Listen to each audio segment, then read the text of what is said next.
मन में गलत और गंदे विचार क्यों आते हैं? गंदे और गलत विचार आने से कैसे रोकें? मन में गलत और गंदे विचार क्यों आते हैं और इन्हें कैसे रोका जाए, इस पर बात करने से पहले एक उदाहरण पर चर्चा करते हैं।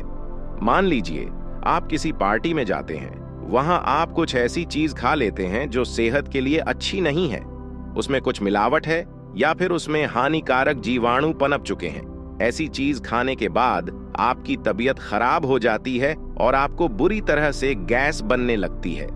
अब आप इससे परेशान होकर गैस को कैसे रोकें, यह सोचने लगते हैं। लेकिन असल समस्या आपके पेट में वह दूषित खाना है। गलत संगत, अहम कारण, ठीक यही उदाहरण आपके विचारों पर भी लागू होता है। हम अपनी सभी इंद्रियों से अगर ऐसी चीजों का सेवन करें जो उत्तेजक हों, अश्लील हों, तो जाहिर सी बात है कि हमारे मन में भी वही बातें घूमती रहेंगी। अपनी मन से इसे दूर कैसे करें? इन्हें दूर करने का उपाय जानने से पहले एक और कहानी सुने। एक व्यक्ति के सिर पर बाल नहीं थे। उसे एक वैद्य मिला जिसने दावा किया कि वह उसके सिर पर बाल उगा सकता है, लेकिन उसे बदले में 10 लाख सोने के सिक्के देने होंगे। गंजा व्यक्ति पैसे देने के लिए तैयार हो गया, लेकिन उसने कहा कि अगर उसकी दवा से बाल नहीं उगे तो। इस पर वैद्य ने कहा वह उसे बदले में 2 गुने पैसे देगा। गंजे ने 10 लाख सोने के सिक्के दे दिए और दवा लेकर चलने लगा तो वैद्य ने उससे कहा, दवा खाने की शर्त सुनते जाओ। दवा खाते समय मन में आम का ख्याल नहीं आना चाहिए। अगर आ गया तो दवा असर नहीं करेगी। गंजा मान गया, लेकिन उसने जितनी कोशिश की कि उसके मन में आम का ख्याल न आए, उतना ही उसे आम के विचार आने लगे।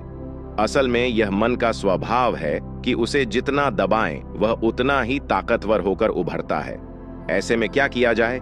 मन को शांत करने और कंट्रोल करने के लिए आप यह उपाय कर सकते हैं। हमारे इस सवाल में कि मन को कैसे शांत किया जाए में ही हमारी समस्या का समाधान छिपा है। जब हम कहते हैं कि मन को कैसे शांत करें, तो इसका मतलब है कि हम और हमारा मन अलग है। मतलब हम अपने मन से उसी तरह परेशान हैं जैसे हम अपने 3-4 साल के छोटे बच्चे की शैतानियों से परेशान होते हैं।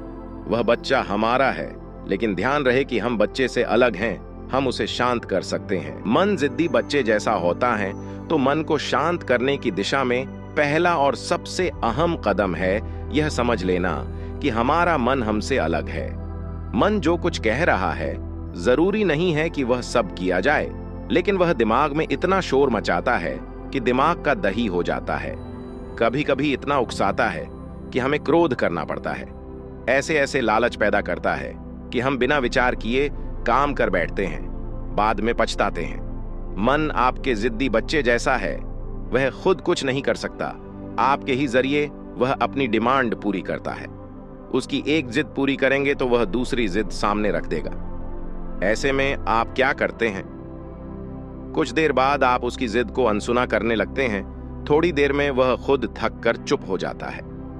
मन शांत करने का पहला तरीका मन को शांत करने का पहला तरीका है कि उसकी बेकार की बातों को अनसुना कर दें। एक छोटा सा उदाहरण देता हूं। हम में से सभी लोग जीवन में कभी न कभी इस आदत का शिकार होते हैं। वह आदत है घर का दरवाजा लॉक करने के बाद पलटकर फिर देखना कि वह बंद है या नहीं। सामान्यतया हर सजग शख्स ऐसा करता है, या ऐसा व्यक्ति जो खुद को घर का जिम्मेदार मानता है। लेकिन अगर गली के नुक्कड़ पर पहुंचकर वह फिर पलट कर आए और चेक करे, फिर ऑटो स्टैंड पर जाकर फिर लौटे और चेक करे, तो समझिए मामला गलत दिशा में जा रहा है। साइंस की भाषा में इसे ऑब्सेसिव कंपल्सिव डिसऑर्डर या ओसीडी कहते हैं। अब चूंकि मन बार बार यही कहता है कि देख लो ताला खुला तो नहीं रह गया, तो चोरी के डर से हम मन की बात मान लेते हैं। लेकिन हर 10 कदम के बाद मन यही दोहराने लगे, तो इसे सुधारने का सरल तरीका यही है कि उसकी बात न सुने। लेकिन यह तभी संभव है जब हमें यह ध्यान रहे कि मन और हम अलग हैं, एक नहीं। मन को किसी और काम में लगा दें, लेकिन कभी कभी मन की हरकतें, उसका शोर इतना ज्यादा बढ़ जाता है कि हम उससे दूर बैठने की कितनी भी कोशिश क्यों न करें, खास फायदा होता नहीं। ऐसे में हम क्या करते हैं? फिर वही बच्चे वाला एग्जाम्पल लें। बच्चे की जिद से परेशान होकर हमने उसे अनसुना करने का फैसला किया, लेकिन वह इतना शोर करने लगा कि अनसुना करना मुमकिन नहीं। तब हम उसे कोई खिलौना या कॉमिक या कुछ ऐसा दे देते हैं कि वह उसमें लीन हो जाए। अगले स्तर पर मन के साथ यही करना है। आपने सुना भी होगा, खाली दिमाग शैतान का घर होता है। तो दिमाग को खाली न बैठने दिया जाए। किसी सार्थक काम में, किसी कंस्ट्रक्टिव काम में उसे लगाया जाए, या ऐसे काम में उलझा दिया जाए कि वह उसमें बिजी हो जाए और धीरे धीरे शांत हो जाए। मन को शांत करने का ध्यान, यहाँ हमारे समाधान का वह हिस्सा आता है जिसे सरल शब्दों में मेडिटेशन या ध्यान भी कह सकते हैं। योगी जन मानते हैं कि हमारे ऊर्जा शरीर में 7 मुख्य केंद्र होते हैं। ये हमारी टेल बोन या रीढ़ की हड्डी के निचले सिरे से सिर के ऊपर तक स्थित होते हैं।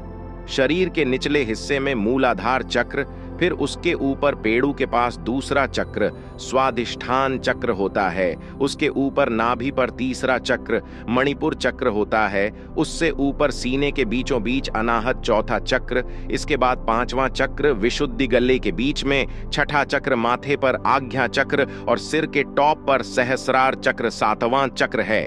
अब इसे करना कैसे है? तो इसके लिए आप एक शांत जगह पर आरामदायक कपड़े पहनकर बैठ जाएं और क्रम से इन चक्रों की कल्पना करें और ध्यान वहीं ले जाएं। ऐसा 10 मिनट तक करने पर मन शांत होता है, लेकिन हर समय ऐसा नहीं कर सकते, तो उसके लिए दूसरा तरीका है। सांस का मन के साथ गहरा संबंध है। आप अपने मन को अपनी सांस पर केंद्रित कर सकते हैं। गहरी सांसें लें, महसूस करें कि किस तरह बाहर से हवा आपकी नाक में प्रवेश करती है, कैसे वह आपके फेफड़ों में आती है और वहां से खून के जरिए पूरे शरीर में प्रवेश करती है। 10 मिनट ऐसा करें, मन शांत हो जाएगा। अब सवाल है कि क्या इससे फायदा होगा, कब फायदा होगा? तो इसका जवाब यह है कि यह लॉन्ग टर्म वाला इलाज है। शुरू में इससे मन को शांत करने में मदद मिलेगी। धीरे धीरे जब आप इसे रोज सुबह शाम करेंगे तो मन को आदत हो जाएगी। उसकी फालतू की उलट बांसियां बंद हो जाएंगी। इसमें एक किस्म का आनंद आएगा तो मन करेगा बार बार करें। तब इसके लिए एकांत और कमरे में बैठने की जरूरत भी नहीं रहेगी।